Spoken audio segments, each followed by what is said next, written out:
Morning, good afternoon, good evening, all my fellow peers and allies from around the world. I'm Ashwin, and I'm here today with Pravita, Boro, Nancy, and Louis. So we are part of the Global Recovery Network, and so we've been working over the last year to produce some of these dialogues, which is part of what we do with the Global Recovery Network. So I'm trying to sort of share that we had a successful network launch a couple of weeks ago at Thessaloniki in Greece at the Art of Healing Conference. We launched with a lovely panel discussion. It was titled From Passion to Practice. That was moderated by Michael Botticelli. So Michael usually moderates our sessions. He's the former drug czar and the former director of the Office of National Drug Control Policy under President Obama. So he usually facilitates our sessions.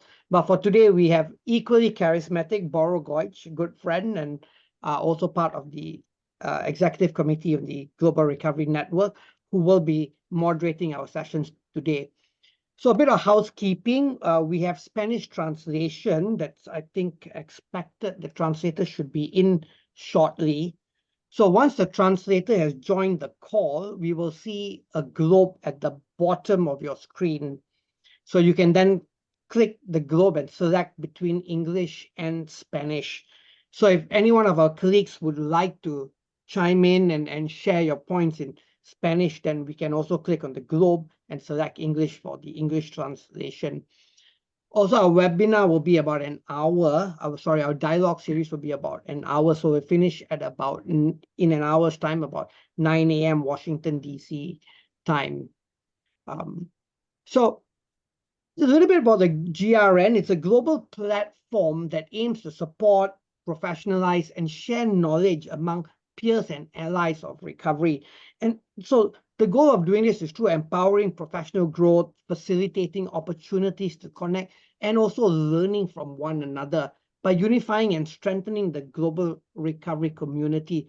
And these dialogues are one initiative to help us achieve that goal of the Global Recovery Network. So since we have already just launched a couple of weeks ago, I'd like to invite all of you to become members today. Shortly, we'll share the link to the membership form. So I think it's already going to be there in a couple of minutes. Please click on the link, join our membership. We have two options for membership: organizational members and also individual members. So since we've just launched, today's dialogue is going to be very special because it is our first official dialogue after we launched. And also very special, we have no stranger to all of us in the field. We have David Best, Dr. David Best. He's a well-known figure in the field of addiction recovery, professor of addiction recovery at Leeds Trinity University, and director of the Center of Addiction Recovery in Leeds. So he holds numerous academic posts in Australia and also in the US. And we all know him for being, an expert on recovery and recovery capital. So we're very fortunate to have David with us here today to talk about recovery capital and how we can actually cultivate recovery capital. So with that, I would like to pass the floor over to you, David.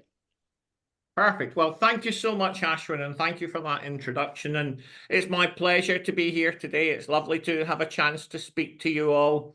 What I intend to do over the course of the next 25 minutes or so is really talk to you a little bit about my own work and the increasing science of recovery capital, the growing body of work that we have in that area.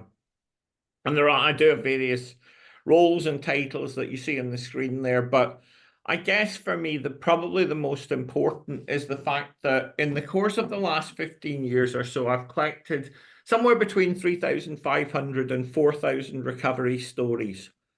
So in essence, what I write about and what I talk about is a distillation of what people in recovery have told me, their journeys, their experiences, and effectively I've subjected them to various kinds of analysis. And one of the things that I think is so important is we're really clear when we talk about recovery that what we're talking about is a way of doing things. And for me, there's something incredibly important in this work about understanding the philosophical underpinnings. And I was originally trained as an addiction scientist at the Institute of Psychiatry in London, and switching to studying recovery is a fundamental philosophical switch. And it's really important. I'm going to spend a minute or two talking about this, that the way we conceptualize and frame what we do is fundamentally different. So first, instead of thinking of the relationship between the client and the therapist as expert-patient, the client takes priority and prominence. And it's an equivalence. So the person both walks alongside and supports, but it's their journey, they own it. The second core component of this is, instead of thinking about recovery as an amelioration of deficits, we think of it as the accumulation of strengths. And I'll come back towards the end of my talk to talk about being better than well. The aim is not to get back to some homeostatic 0 point, but to map and measure existential, personal, and relational growth. This is crucially important.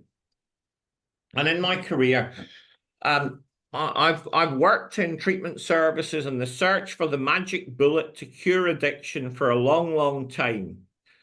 And there are two things wrong with that. One is there are no magic bullets, and two, the clinic wouldn't be the place to shoot them from anyway.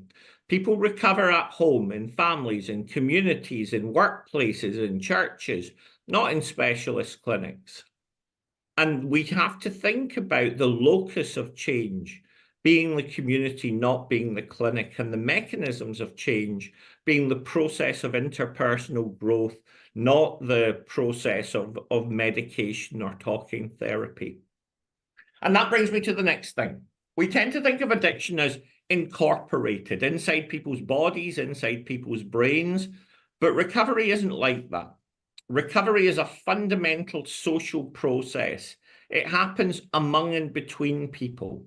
And it's not by mistake we talk about the primary mechanism of recovery spread being social contagion, because recovery passes typically from one person to the other. And that brings me to the fifth icon on the screen, which is the prominence and importance of peers.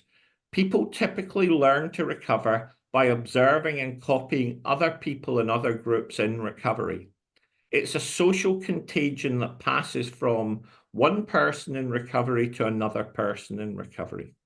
And therefore, any meaningful recovery-oriented system of care has to have a mechanism, one, for prioritizing peers, but two, for protecting and supporting peers.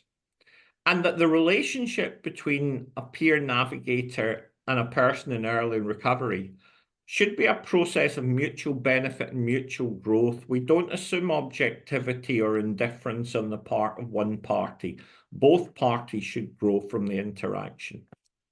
And the last point is really, for me, I guess, which is, if we come up with a detox, it wouldn't matter which of the many places you're in all around the world you are, the detox would be the same. But recovery doesn't work like that. Recovery is situated. It relies on relationships, people, context, community assets, community resources. And so the science of recovery looks different. It's a fundamentally different process. And what can we say with confidence from that? And I guess it's important to say, had I been doing this talk 20, 25 years ago, we'd have had to say we don't really know that much. But people who now try and dismiss recovery as unscientific or unevidenced are simply out of date. But that doesn't mean we can't come up with some fairly simple and conclusions about what it is to support a recovery journey. Fundamentally, what are the key components? Jobs, friends, and houses. Or if you want to rephrase that, somewhere to live, someone to love, and something to do. And throughout my talk, they will be the key themes that support that process. And it's a process. And the bottom left bullet points shows exactly that.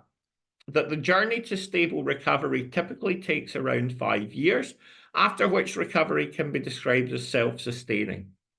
And most people get there. And this is such an important message. 58% of people with a lifetime substance use disorder eventually achieve stable recovery, according to a SAMHSA publication in 2009. And John Kelly has argued recently that that 58% is probably an underestimate and we should aim a little bit higher. It is important to say that the studies that summary figure is based on vary enormously. So depending on what the study is and where you are, the rates vary significantly and markedly. But we can say most people recover. So the notion of self-fulfilling prophecies of failure are not based on what the evidence would suggest. And what helps people to recover? So my own first major study in this area was we looked at people in long-term recovery from alcohol and from heroin in Glasgow and Birmingham. And we called this the Goic study, and I'll explain why shortly. And there were two fundamental predictors of change. What helped people recover? The more time you spent with other people in recovery, social contagion. The more time you spent engaged in a range of positive pro-social activities. Why Goic? Goic stands for the very complicated statistical term of get off your arse. The more you do, the better you do. And we got criticised when we published this study and on the ground of how do we know it's not the other way around, that well-being precedes activity. So we published a paper the following year in Journal of Substance Abuse Treatment. Basically, we tracked people over a year. And what we showed was that where people initiate meaningful activities, 3 markers of well-being go up.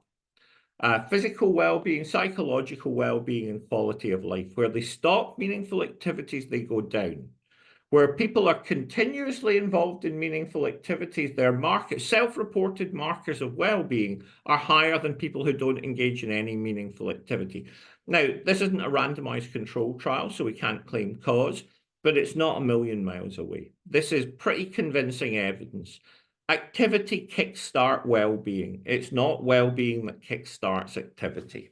And this is so important as we think of how to support people in recovery journeys. And I'll keep coming back to this. Somewhere to live, someone to love, something to do. And we recently completed a European study that tracked recovery pathways in Scotland, England, and the Netherlands and Belgium.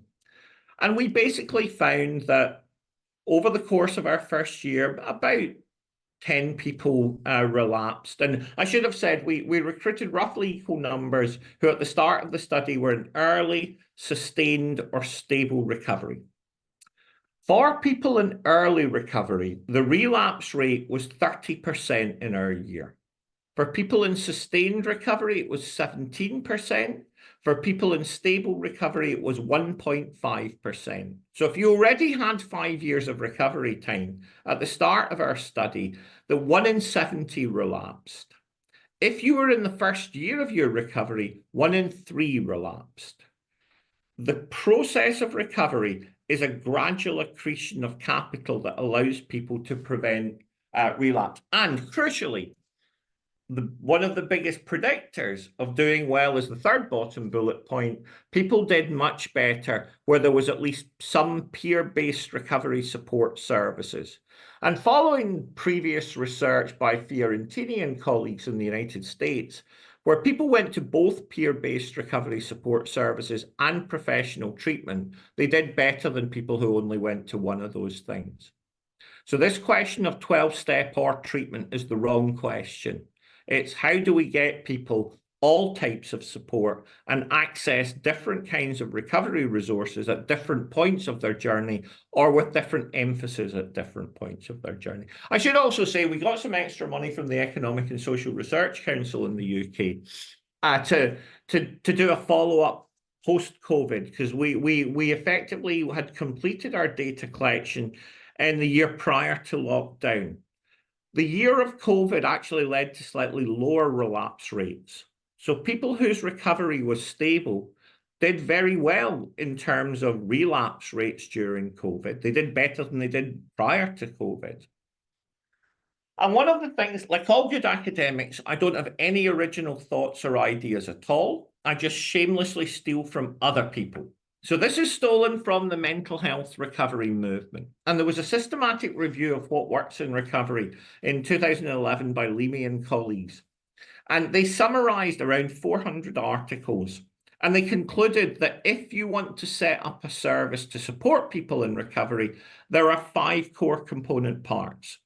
And they beautifully fit into the acronym CHIME: connectedness, hope, identity, meaning, and empowerment.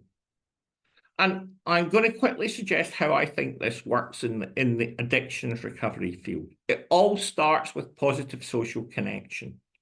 Connection to somebody who is an attractive icon of recovery generates the hope and belief that I can achieve what they have achieved: social learning and social control.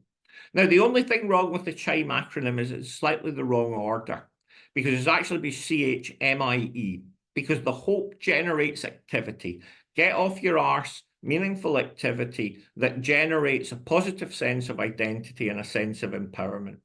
But this is crucial, and for me now, I'm in the fortunate position where I get to evaluate recovery services all around the world at various times, and this is in my head as I go into a place to say, does it do all 5 of those things?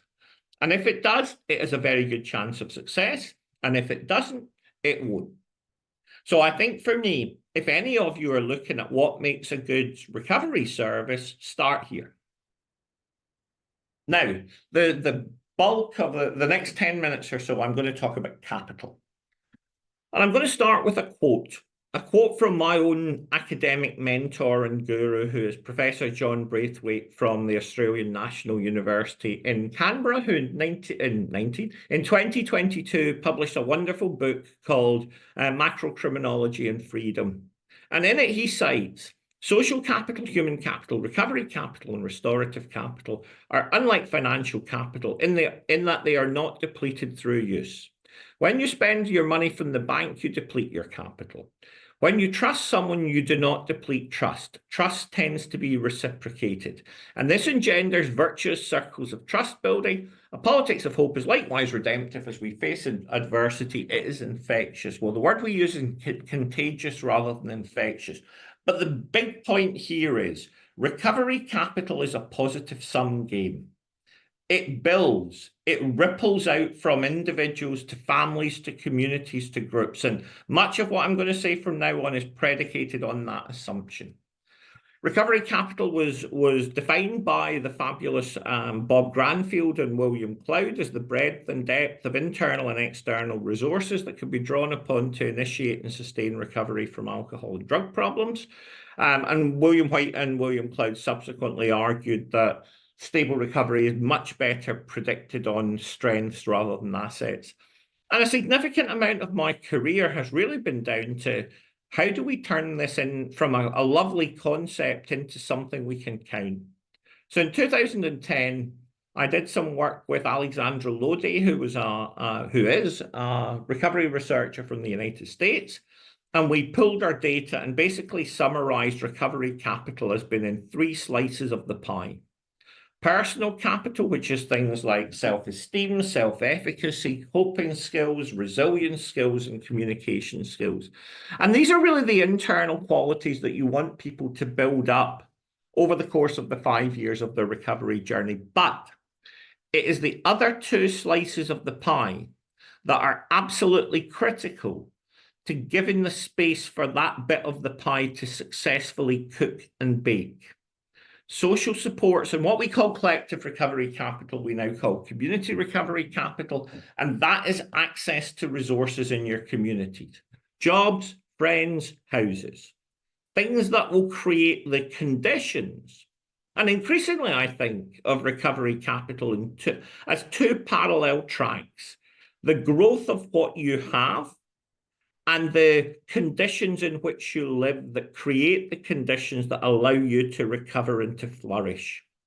In other words, part of it are things about you, and part of it are things about all of the institutions, organizations, and networks you belong to that limit or enhance your chances of change.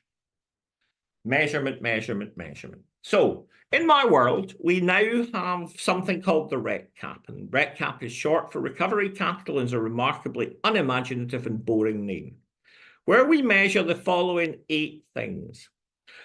You will notice that 2 of them are negative. In spite of the strength focus, we measure barriers and we measure unmet needs, service involvement and needs. But the primary focus is on strengths. And what we have here is, and it's also important when we do things for recovery, that they are strength-based and are immediately given back. So the moment in a RECCAP, which is done online, someone hits the submit button, they get this kind of score profile that gives overall scores and indicators of where they are in the recovery journey. And this is traffic lighted to provide information about how change happens and how we can support that process of growth. We now have more than 20,000 RECCAPs completed, primarily from recovery residences in North America. And the aim is effectively to create a model that allows us to measure, 1, where people are, and 2, how to support their growth in the very unclinical way of saying you use strengths to build strengths. We don't start by focusing on pathology or illness. And we've used this to be able to demonstrate. We also use it as an evaluation. So last year, we published a paper on a wonderful jail-based therapeutic community called the HEART program, Helping Addicts Recover program, where we were able to show that people can build recovery capital in jail, but crucially, that if there is the right continuity of care, they can continue to build that in recovery residences. Similarly, we also used it as a diagnostic. In a series of recovery residences in Virginia, people who entered with low recovery capital were offered more intensive supports in the form of things like recovery coaching, transport to criminal justice appointments, transport to 12-step meetings, financial support. With those enhanced provision, they were able to close the gap in recovery capital on other residents over the course of the first 6 months of their residency. In other words, by measuring recovery capital at intake, we were able to assign increased support services that allowed people to catch up, to build the recovery capital. And I think one of the crucial things about recovery capital is it allows us to say the person may not have those resources, but if they exist in their social network or their community, those resources can be built. Nobody gets written off. We don't dismiss people as having too complex or too comorbid or been too vulnerable and exclude them on those bases. Over the course of 12,500 people, we have been able to demonstrate that in recovery residences, and this is in recovery residences in 5 American states, Michigan, Maine, Virginia, West Virginia, and Washington, that we not only do we get significant gains in recovery capital, they are sustained for at least a 1-year window, and that we can map and manage long-term gains in recovery capital. And really, why am I telling you this? Well, partly to show that recovery capital is a credible, viable science. And that one of the things we are now able to do is use it at an individual level, but also at a group level, to start to say what are typical trajectories and what are typical trajectories for different populations. We have an abbreviated version of recovery capital measurement called the RCS 36, and the whole questionnaire is on this page. You do it on your phone, it's visually attractive, you get the scores instantly, and we then have sets of playing cards that allow you to care plan on the basis of the score profile that's shown here. In other words, again, the idea is we don't measure for measurement's sake. We measure to create strength-based, relational, bounding recovery partnerships. And this is so important as we move forward with this work. Now, in the RCS 36, there are 3 component parts we tried to build. The purple block is around personal capital, the turquoise blue block is around social capital, and the green block is around community capital. Because if you want to look at interventions from a recovery perspective, fundamentally, we try and change the conditions that people live in as much as internal qualities and properties. We actively engage people. And here is a little warning. Many, many years ago, I used to work at a big teaching hospital in London called the Maudsley. And I had a colleague called Victoria Manning, and we ran a randomized control trial. And I'll explain why this is relevant in a second. We ran a randomized control trial for acute patients. So this was people who were fitting or injecting in their groins, injecting in their necks, were seriously physically compromised. And typically they came into the hospital really just to be cleaned up over a 7 to 10 day period. We wanted to get all of them to attend at least one 12-step meeting while they were in the hospital. So we randomly assigned them to 3 conditions. 1, we gave them leaflets telling them about where the Alcoholics Anonymous, Narcotics Anonymous, and Cocaine Anonymous meetings were in the hospital. 2, the doctor who booked them in actively encouraged them to attend meetings. 3, a peer came and talked to them beforehand, took them to a meeting, and took them for a coffee afterwards and explained what happens. What did we find? In the peer support condition, they attended more meetings on the ward, they attended more meetings in the 3 months after they left the ward, and they reported less use of heroin, alcohol, and cocaine in the 3 months after they left the ward. What are the lessons from this? Well, there are 4 lessons from this study. 1, giving people leaflets and hoping they'll do things is the pointless abuse of dead trees. 2, apologies to any medics, but a doctor is only marginally more useful than a dead tree. 3, that where there are peers who take people, explain, guide people by the hand, you will get meaningful, significant change. 4, and in some ways, this is the most important thing. To build up recovery capital, we assertively link people in to community resources to access the supports they need via social support systems and processes that helps that change process. And now I'm going to talk about where we want to get to. So many years ago, I worked at Birmingham University and I had a medical student called Louise Hibbert who was doing her research project with me. And we started off doing something, which was to try and measure the quality of life of drinkers in long-term recovery.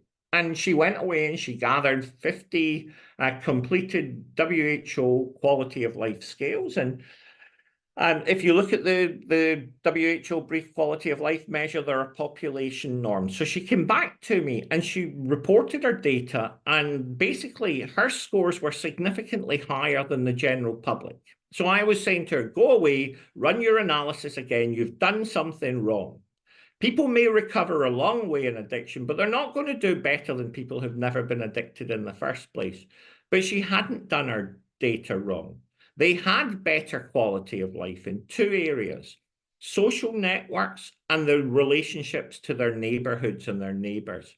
And we reported this in 2011, in the same year that Phil Valentine reported exactly the same effect in Connecticut. People in long-term recovery do not go back to some homeostatic zero of asymptomaticness. They grow and develop and are better socially connected. And then some years later, 2015 or 16, we did the Life in Recovery survey in the UK. And the only bit of this infographic you to look at is the right-hand side. Of people in long-term recovery, 79% were actively volunteering in their communities. And I thought, isn't that interesting? I wonder what it is for the general public. And for the general public who have never been addicted, it's 39%.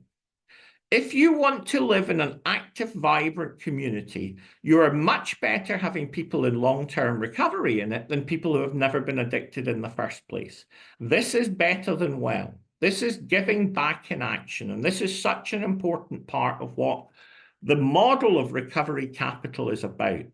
Because increasingly we call this reciprocal altruism. The idea that people in long-term recovery help themselves by helping others and improving the conditions of those communities in which they live.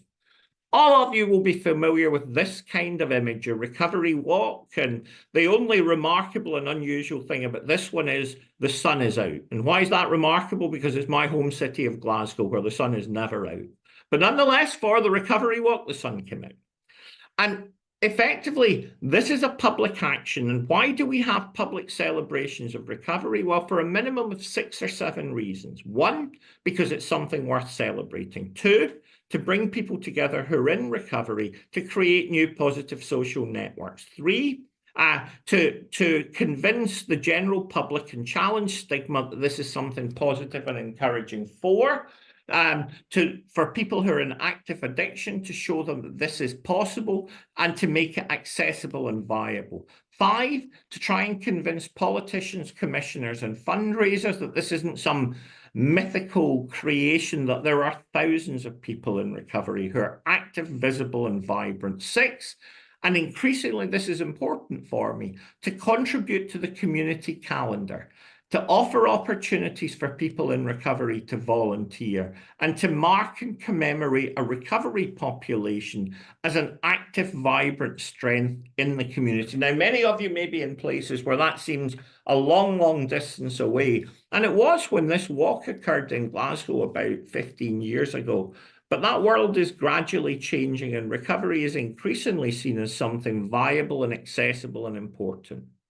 And from that comes our idea of inclusive recovery cities. And what we talked about in Thessaloniki was this, that if we are serious about recovery, we cannot only try and do it one person at a time. We have to undertake attempts to change public attitudes and public models to create the conditions that improve the likelihood of change happening. And the Inclusive Recovery Cities model now has 10 UK cities and 29 cities across Europe. And it's a social movement about celebrating recovery, challenging stigma, and providing pathways to recovery supports, recovery assets, and to community resources. An inclusive recovery city is a place where the implementation of a recovery model makes the city a better place for everyone by creating public-facing recovery events that challenge stigma, that generate inclusion and civic participation, increase access to community resources, and to the recognition of the fact that recovery is not just integrated into the community, but is integral to the well-being and flourishing of the community. That the recovery community is seen as a strength, not as a deficit, as we overcome stigma. The recovery community contributes to civic life, and in doing so creates opportunities for jobs, friends, and houses for people in recovery. Thank you. Hello from me also. Thank you very much, David, for your presentation. It was very nice to hear all this data, and I think that most of people will agree with me who are coming from recovery communities, that really if we are following your work and through the years, you know, it's somehow proving everything what's really happening on the ground. You know, so many things we don't have and cannot put it in the words sometimes. But through your work, we understand us better. Let's say on that way. And thank you for that. And I will open a little bit now all the floor for the questions potential from the people who are engaged. And I see that we are about 30 people in the floor, you know, in this session. And one good question being asked on the chat, and I will repeat that. So basically, Cantor is asking you, why would you consider a long-time recovery as 5 years? As a person in recovery with 18 years of sobriety, any time after one continuous year should be considered as long-term recovery. The foundation of recovery has been established. I base this opinion on the 12-step model of treatment. Very good question. Yeah, it's a great question, and it's actually a question that the answer to is very strongly scientific. Basically, we know that once people get to 1 year, they start to overcome those really complex physical challenges, you know, all those things about residual withdrawal effects and physical impacts and impact on acute psychological well-being and functioning.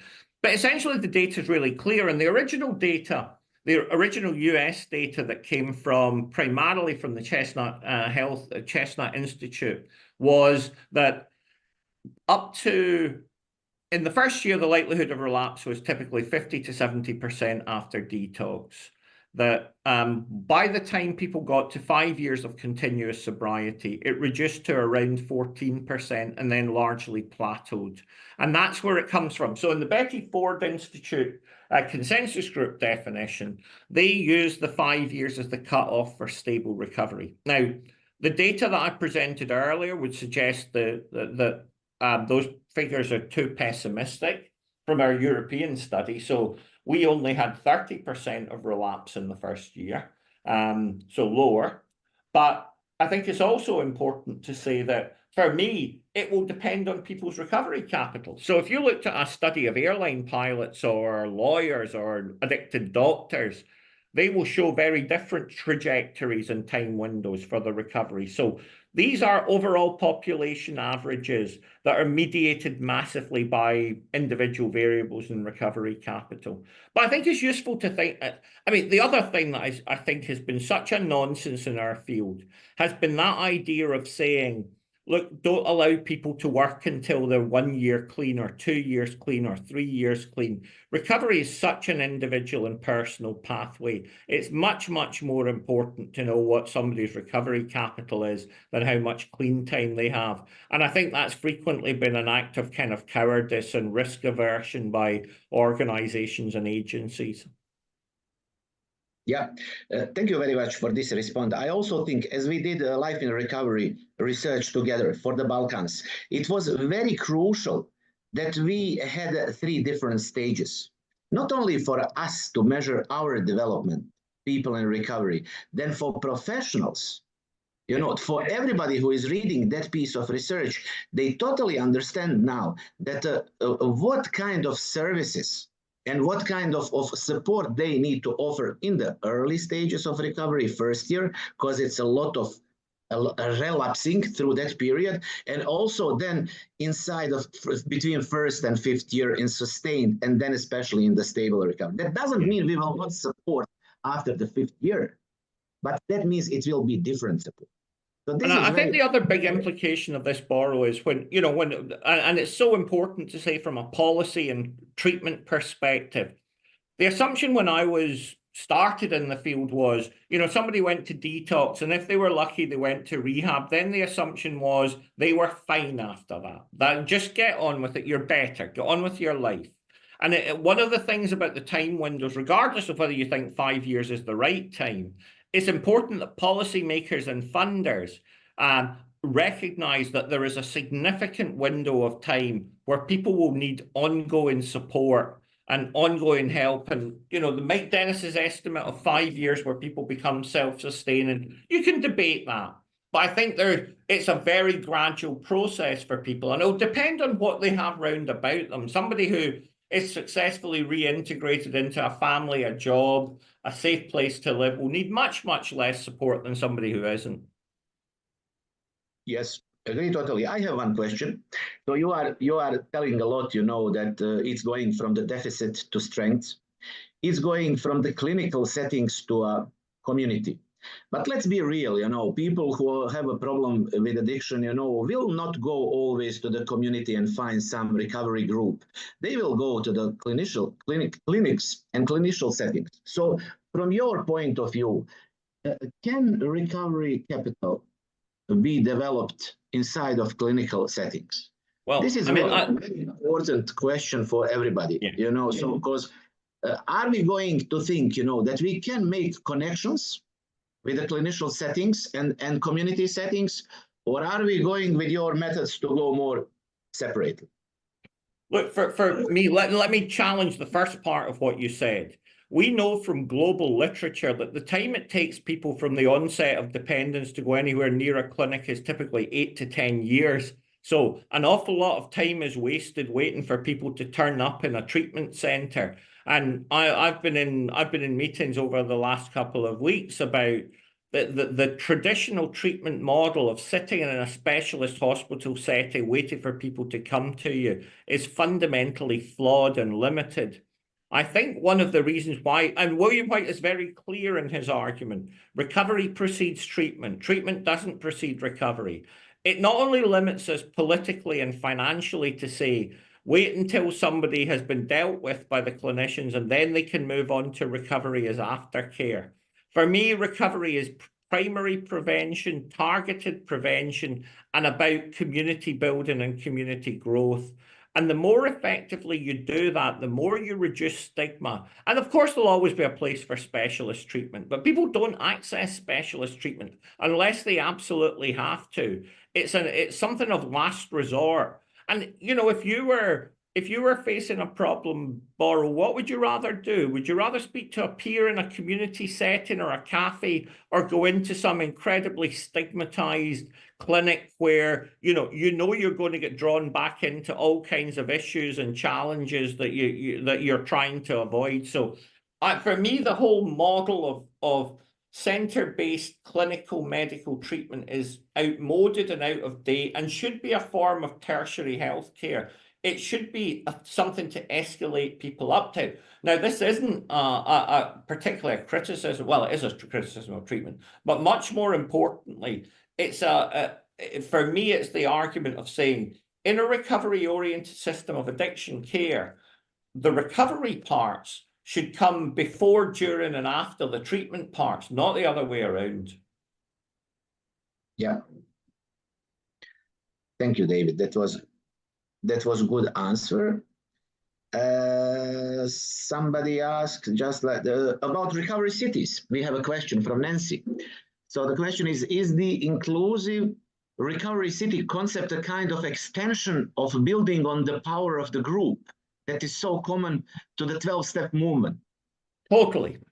And one of the things that underpins the whole of the inclusive recovery cities idea is you start by mapping what the assets and strengths of your recovery community are. And 12-step is fundamental to this. So essentially, it extends the idea of saying recovery is a social phenomenon to saying recovery is a social and a societal phenomenon. That in criminology, we talk about desistance from crime as having 3 stages. Primary desistance is stop committing crimes. Secondary desistance is to start belonging to groups and networks, none of whom are involved in committing crimes. Tertiary desistance is when you convince colleges, employers, housing agencies that you're not a criminal and therefore you're allowed to fully reintegrate back into society. The notion of an inclusive recovery city is effectively about moving the individual notion of better than well into a community with lots of visible, active people in recovery will do better than a community without that. Thank you. One more question, which is very interested. Like, please discuss the difference between abstinence and recovery. In other words, abstinence versus individual embracing the tenets of the pathway of recovery they choose, and the pathway of recovery as recommended by a physician or mentor. Yeah, so look, I think for me, my personal view would be that for a significant proportion of people, recovery relies on at least a period of temporary abstinence from your primary substance of use. But it's not an absolute requirement. And it seems entirely, I'll come back to a political point to end this.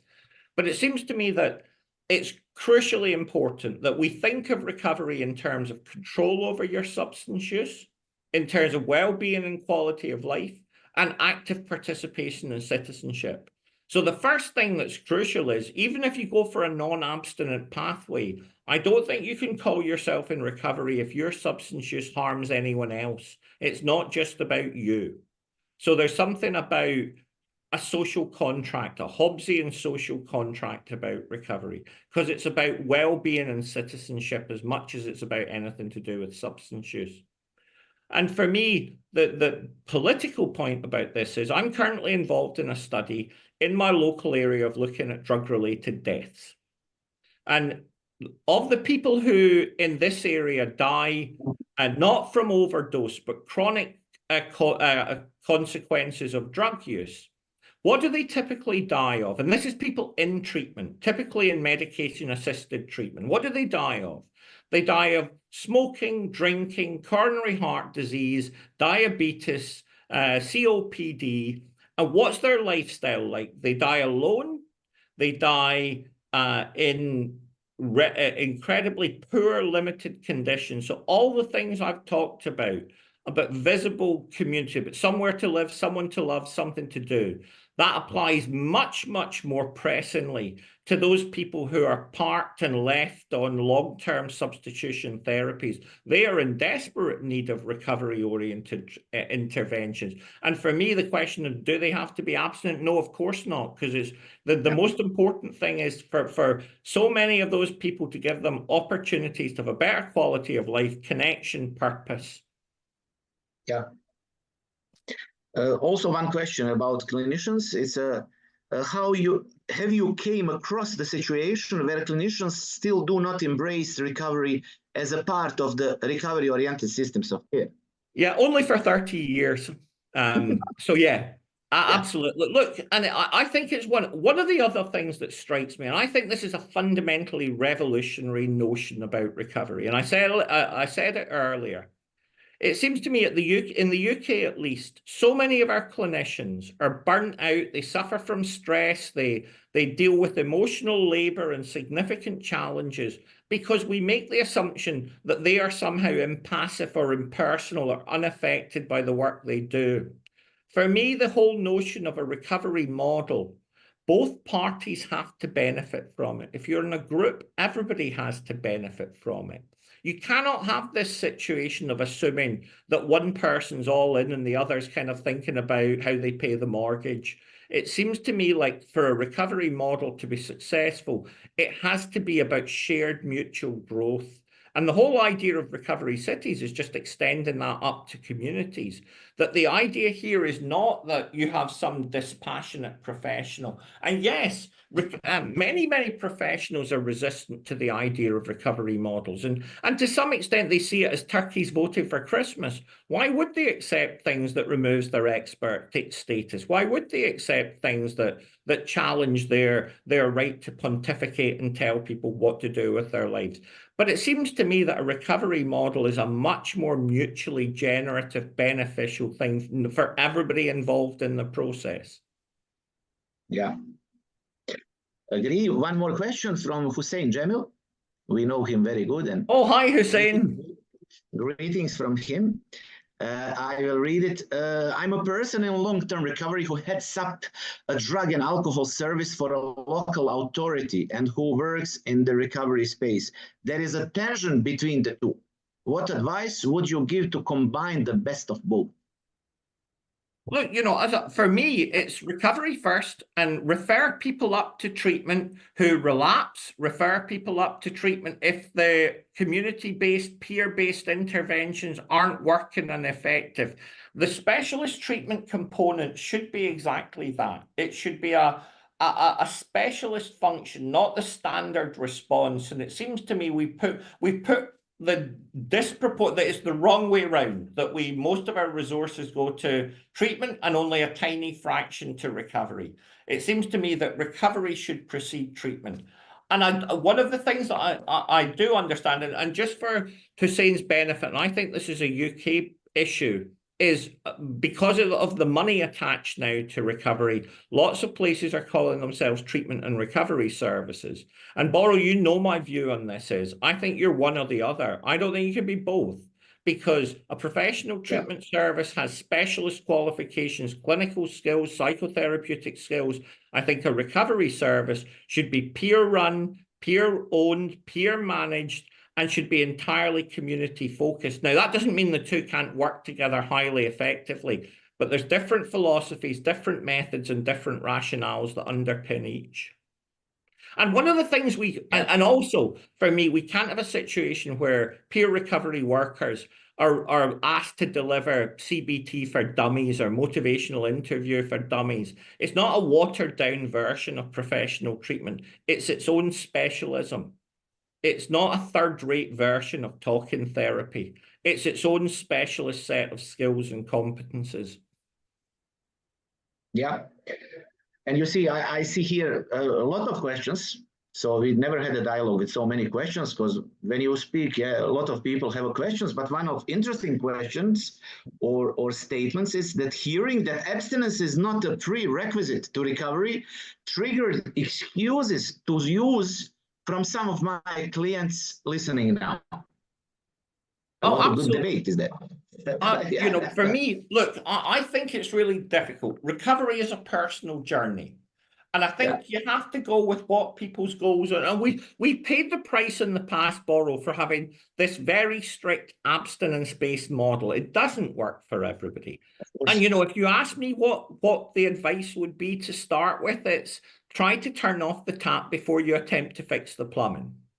That seems to me like a good rationale and starting point. But if that's not somebody's goal, and that's not what's possible for in the short term, we can't say it's that or nothing. And I understand that issue of people use it as an excuse. But it seems to me it's only an excuse if you can say, but I do have a job, meaningful relationships, I've got a safe, stable house, a place to look after my children. If you do all of that and you keep using, I don't think that's a problem. It's an excuse when you continue to use and you fail to achieve those other things. Yeah, and this narrative really changed in the last period, and I think it's good for us. We are not directly talking about abstinence and drug-free life, then about other skills that the people could achieve. And of course, that abstinence will come through that, you know, because those things you cannot achieve, you know, and have a stable housing, have a job, have everything if you are still continuing to use. That's very normal. But maybe for the end, one question. So many people are from recovery communities all over the world here who are participating in this session. So you said you heard so many stories. You met so many people in recovery in UK and all over the world. So what can you say? What are our strengths? Maybe we know that more, but what are our weaknesses? Where we need to do better? You know, we as a leaders of organizations, as individuals, you know, what is your opinion about whole recovery community?